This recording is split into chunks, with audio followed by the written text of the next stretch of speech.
It's really hard to believe that these stunning blooms, dahlias, if you don't know, actually start out like this. Don't be alarmed. And no, they're not potatoes. This is a potato. Science experiment.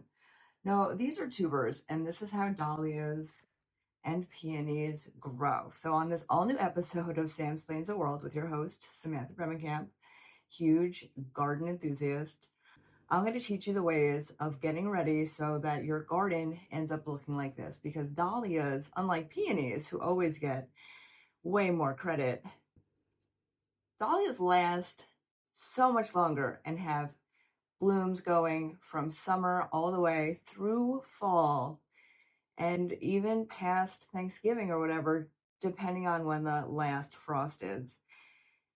They really add so much to the garden. They're fairly easy to grow. You just need to do a little prep, and I'm going to help you with that on this all new episode this Friday, 9 p.m. on BCTV. Well, fancy seeing you here in my garage of all places. You have caught me just in time. I am going to be starting the dahlias inside as we creep up to the last frost. It gives them a nice head start. So obviously I'm going to be using the Kellogg's soil because I can read all of the ingredients and understand every single word and know that it comes from nature. So I don't have to be afraid of chemicals or things that I am not aware of. Got a bunch of those. Have all of my pots ready. And we're about to get really dirty. So you might want to throw your hair up, use some gardening gloves. I'll do that and get pumped. I'm also going to be color coding the dahlias because although some of them I have labeled because I know what they were, I have gotten some additional dahlias that came in a mix. And the only thing I know about them, like I don't know what color each individual tuber is because they all look the same, but I know that the size will be the same in each of those bunches that got delivered. So like the dinner plate, I will make one color and I will put this little piece of tape on the container, knowing size-wise where it'll go, because obviously things that are taller will go towards the back of the garden, and the shorties, hey shorties, I'm a shorty, will go in the front because anybody, guys are short, and they will be spectacular, but you want to do it in like a tiered way so that everybody gets all of the sun that they need and nobody gets blocked out, because that is a bummer, especially if you're growing something and you're not really thinking about things. It'll make the garden not look as great. So get excited because this is going to get super messy, which means the serotonin and the dopamine from touching soil is going to be in overdrive. You should just go grab some dirt to hold on to watch the rest of this episode. Let's go. First, I'm going to focus on the dahlias that have sprouts. They obviously are ready and really need to be put in dirt. So I have my trusty switchblade. I'm going to carefully open the bag of dirt. I'm in play clothes. I'm obviously not trying to go to an awards dinner or anything. So, you know, we're not really dressed to impress here. I recommend you do the same if you're playing with dirt. Or I should say when you start playing with dirt.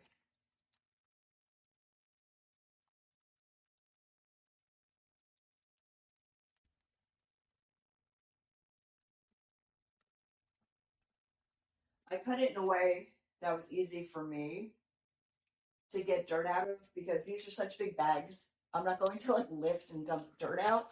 I'm going to scoop out the dirt and put it into the containers. So this way it's easier for me. You can do it however is easiest for you. Just realize that there's no wrong way as long as you get most of the dirt into the pot or planter or ground, wherever you're going. So the type of Kellogg's dirt that I got for this project specifically is the Organic Plus, which is good for raised beds and for potting soil. So to go into pots, it's a lighter, fluffier, still nutrient-rich soil. It needs to be lighter, and you'll get to understand this when you have your own gardens, or maybe you already have experience with it. Gardens on the ground have the ground to support them, and it's easier to fluff them up and whatever. But when you have a raised bed, after a year, it starts to compress all the dirt. So you need to add things that are going to keep it light and fluffy to allow the different plants to have a shot at putting their beautiful roots to really establish and not have to fight things. I know there's like so many different things that you need to learn for gardening, but for now, stick with me. You'll be okay. Forgot my gloves. Threw some dirt. Notice I put a tarp down so it's easier to clean up. I'm choosing containers that have already pre-drilled holes that I did. Dahlias really, really, really need well-drained soil. If you're going to grow them in pots, like I'm just starting them in pots, they're not going to live here. If you are going to try to, however, grow them in pots, make sure you don't put them in a pot that has a water basin, because if their roots end up sitting in water, like if it rains or you overwater them or it just collects over time, then you'll get root rot and the dahlia will rot, and that'll be really upsetting.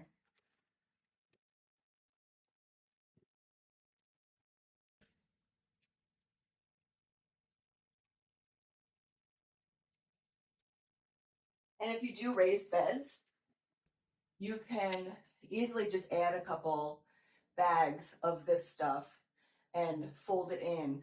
Add your compost if you have it, add your hummus and stuff, but you're not going to need to, take out all the dirt and refill it with new dirt every year, because that's quite cheap.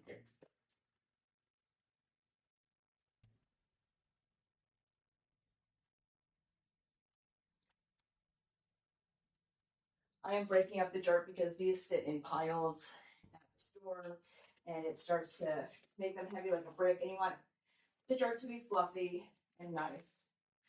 That's a good amount. I'm going to now add this started dahlia and we'll then put dirt in around it. But this is already a really nice, healthy clump. The eyes / the buds that have started need to point up. And then the surrounding area, like where the roots are going to be popping out of and stuff. You might even see some roots already. Needs to be under the soil. You're not going to bury these. You want the eyes up. So that is as much as I'm doing. I'm not going to water them yet. For the dahlias that do not have eyes yet, do not have little buds, you don't water them yet. I know that sounds crazy. You put them in the dirt and you wait for sprouts to pop up. And once the sprouts have popped up, then you water them regularly. If you kind of just put them in wet soil, they might just rot, which happened to me last year, not because I put them in wet soil, but because we had a huge week of rain and they were outside just sitting, because I didn't understand this garden, the way that water runs off of it or anything. And now I have a better idea, and I'm doing more with adding layers to raised beds that I'm building to hope that it will prevent that from happening next time. So I'm just going to do that to all of these as I'm labeling as well. None of it are glasses, so it's easier for me to see, and I've put leaves inside for those that have the bigger holes, just so the dirt, like the nice potting soil, doesn't just stream out of it. A suggestion, so I've done it to a bunch of these, plus these are getting transferred to the outside garden anyway. It doesn't make sense to waste all the dirt for something that's not going to live in it for too long. Anyway.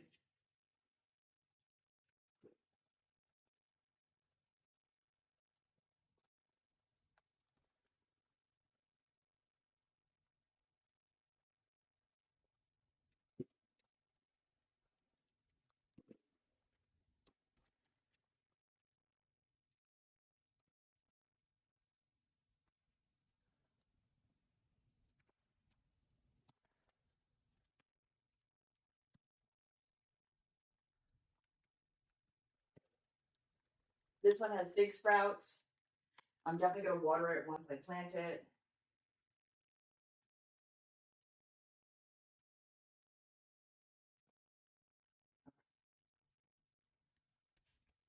done. With the original one, I added single individual tubers so that they could start. Since they're not going to live here forever, it's okay to add smaller ones around the bigger clumps just to get them started. All we're doing is getting the party started. It's not forever homes, it's an in-between spot, so the rules are a little bit more flexible for this stuff.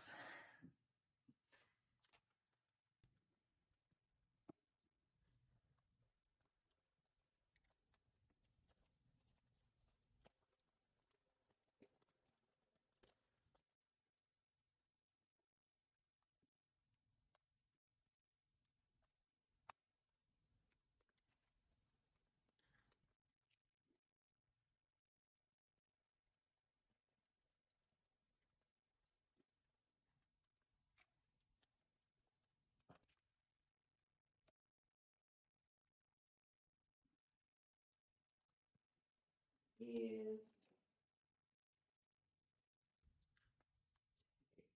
where are the eyes? I feel like the eyes are everywhere. They are. So I'm gonna plant it like this, right? Yeah, I see little sprouts right here. So I'm gonna plant it like this. It's a little bit tricky when you're trying to figure out what way it wants to be. But as long as you see the eyes, like the little pre-buds or the buds and sprouts. The other thing you can do is look at it to figure out where the roots came out of and where the stem came out of. So this is a root and this is a stem. So I will plant it like this. And I'm going to share this space because the other guy wasn't that big and he doesn't mind sharing right now. And realistically, like when you're putting it in your limited garden space, you are going to make them a little bit more snug than is probably recommended because unless you have like acres of land, you have to do what you have to do to fit everybody in. So nothing super bad will happen. It's okay. I'm going to see some other roots, stem up, some eyes. So him like this. Tuck in root.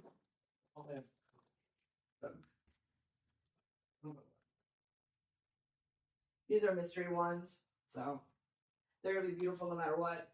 I'm not gonna be picky, but that's why these aren't getting labeled yet. Only the ones that I really know what they are will get labeled because otherwise that's silly to try to guess based on them all looking identical. Yep. Only the ones that I really know what they are will get labeled because otherwise that's silly to try to guess based on them all looking identical.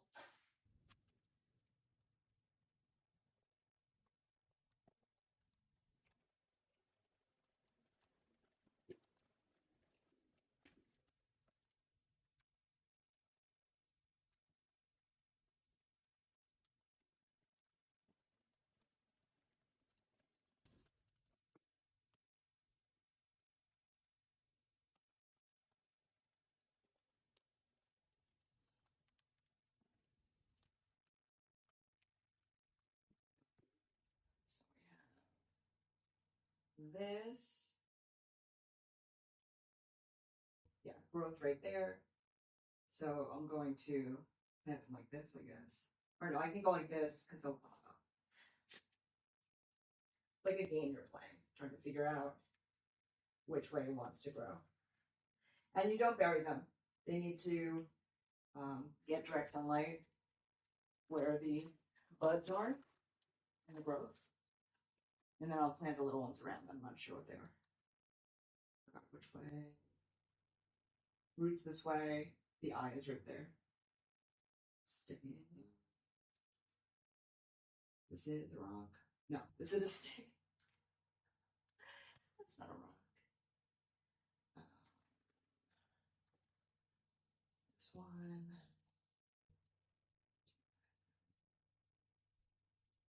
Which way up? Like that. Okay. Might do one more if it's just like a straight down person. Yeah, there we go. And I'm able to stick it right in like that because I know, wait, it's upside down. Yes. No. Yes. Okay. Because the soil is so loose, I was able to just stick them in without being afraid that they're going to break.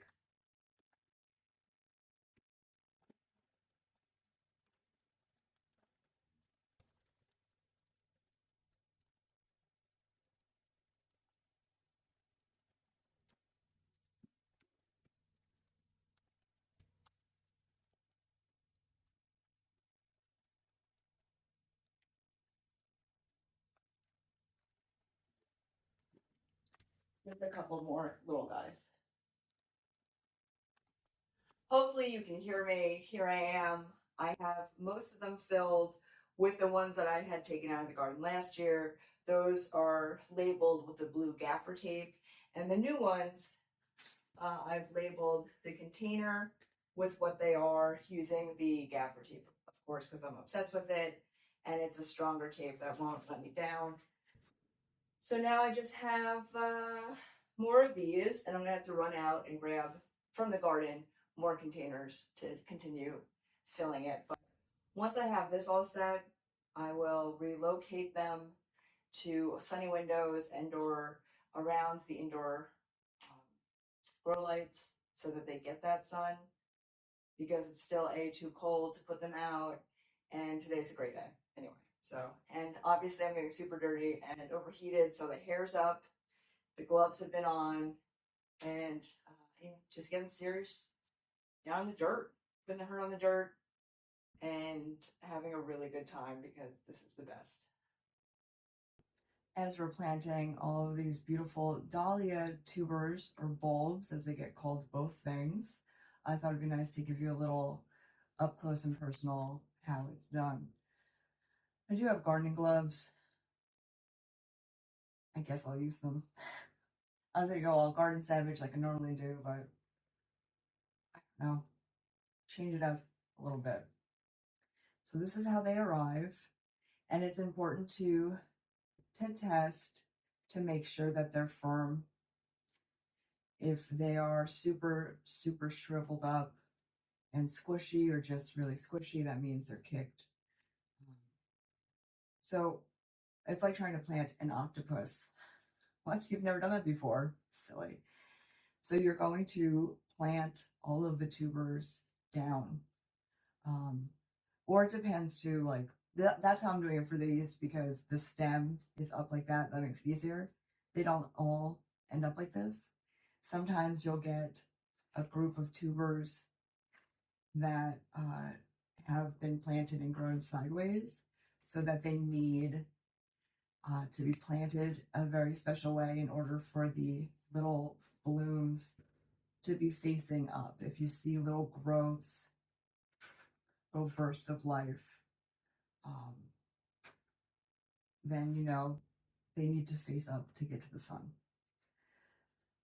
And like this one's a little bit more spread out octopus, but I'm putting it down so that it could have a shot at developing a root system. I'm starting in pots indoors. It's been cold, and like, you know, our season around here, living in Berks, that's just how it goes in the garden. We had nice fall spring, and I'm sure a lot of people got tricked and ran to garden centers or went and planted the things they had started in the ground and put them outside because it had been 70 and humid and a false spring, because now we're back to regular spring where it's like cold, gray, and rainy, and it's April. Something April showers, May flowers. So do yourself a favor, tuck your little people in, make sure they're nice and cozy, and if they don't have any growth yet, you don't water them. Dahlias are a plant that need well-drained soil. They don't like to sit in water, and they don't like to be overwatered. So when you're planting them, inside to start and putting them in a pot. Make sure that it drains and it doesn't just retain the water, because if the roots sit in water, they're going to rot. And you're going to be super sad. I don't want you to be sad. I want you to be happy. So these guys, I'm going to wait for them to establish themselves and shoot up a little sprout to be like, hey, I'm ready. And once you see sprouts, you start watering them. If it rains a lot, obviously outside, once you've planted them outside, you don't need to water them. If it's like a really hot, dry week, you need to water them more, just like with most plants. But outside of this pot being super dirty because I was playing in the dirt outside, that's it. Really easy. And now I put this in a window area with a lot of sun or under grow lights to give it the head start it needs. And I'm going to keep them inside. I wouldn't keep them in a garage right now because it's too cold. Unless you have a heated fancy garage, then by all means.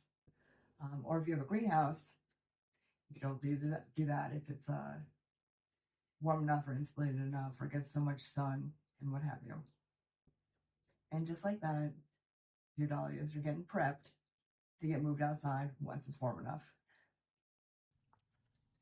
Okay, if you notice, most of the dahlias have been moved to their temporary home. They're all going to be living in the library, which is where the indoor garden is living. And I realized the last clump of dahlia that I put in, I had room around this container, and it reminded me of two things. A, I'm going to be planting and trying to plant more bulbs. And outside of daffodils, deer and bunnies will eat everything. So I'm trying a new thing.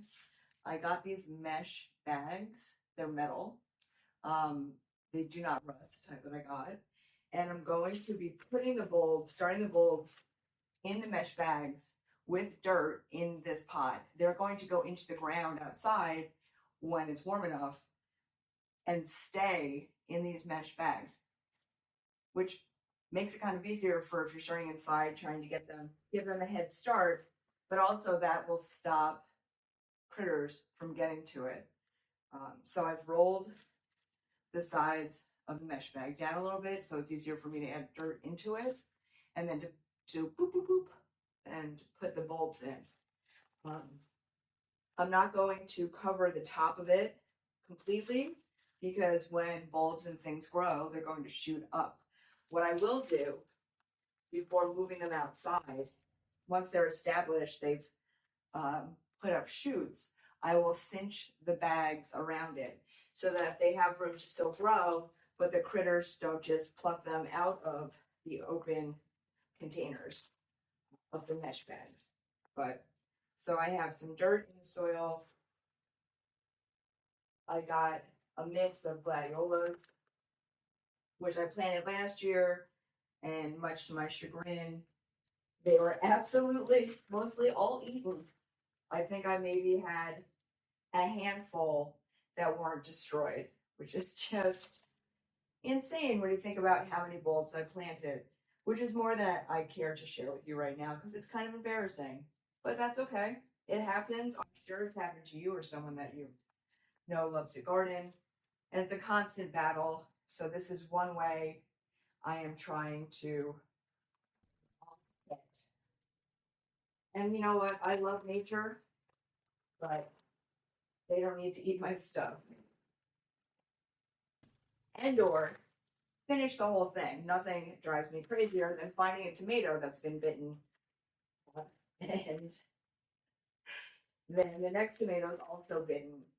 And I'm like, I don't know if they're doing like a Goldilocks situation where they're like, oh, this one's too sweet, this one's not sweet enough, or whatever the situation is, or if they're just pure evil where they just bite every single one, making it impossible for it to grow the flower and thus destroying my sanity. But I don't know, it's nature.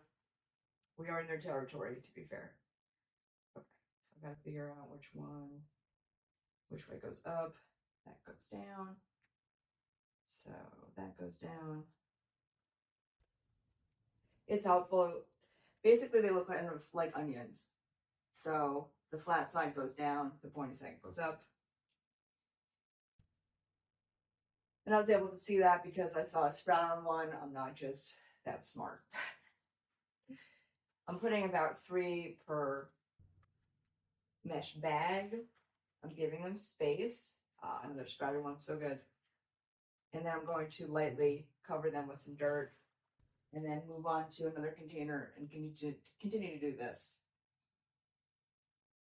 until I'm done. But this is a great way to get them started. And with the mesh bags, we'll learn together and see if it really works. I think they will. I read, of course, like billions of reviews before taking the leap / finally buying them myself. And enough people have had success with them.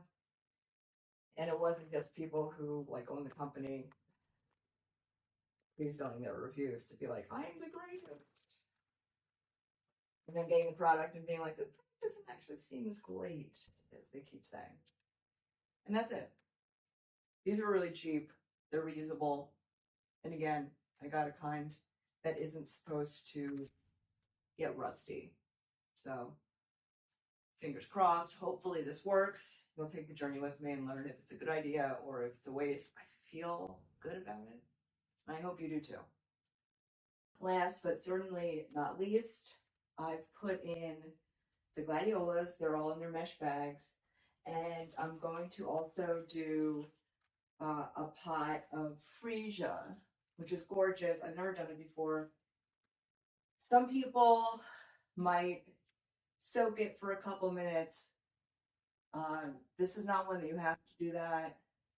And I wouldn't want you to risk forgetting that you've put them in water and having them rot, because that's like the meanest, worst thing. But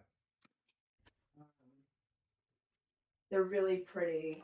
They make great cut flowers and they're easy to do.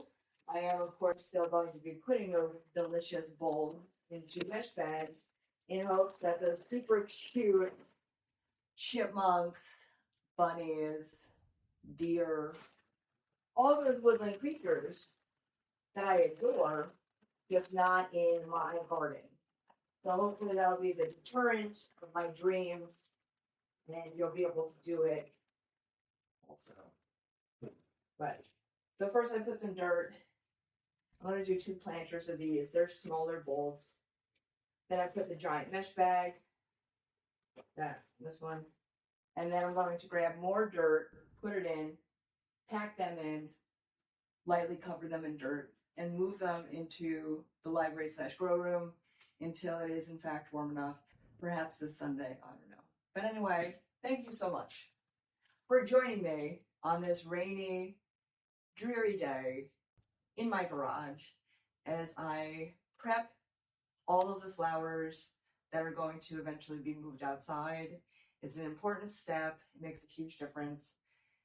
And it will really give your garden the boost that it needs.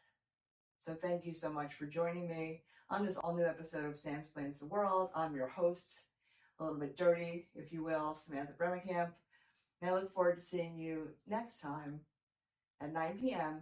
on Friday on BCTV.